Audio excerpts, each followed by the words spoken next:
nó tỏi ngam mà đoạn lùa là đủ lên là cái nào rậm quậy dài rồi nhé thì mình lùa xoay lợn thôi nào tỏi ngam là đoạn lùa lâu đủ lên na hay muốn thiếu rắm quậy dài luôn nè rồi là na quăng cần ni thầy hãy mô lê bấm đây thô đây hãy môn rồi lại cả đi quăng lang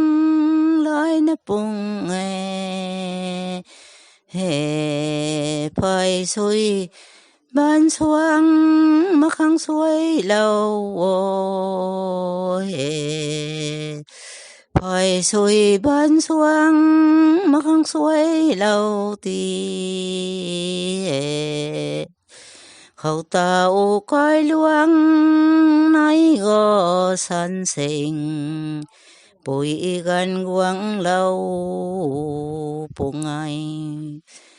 hè nàng quăng tăng can tu thời ni ai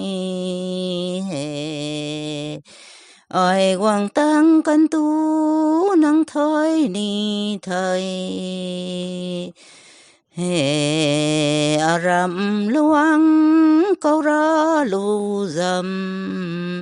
suang lê đào đan bùng ai áo tỏi ngâm mà gọi lời bị lù thay hả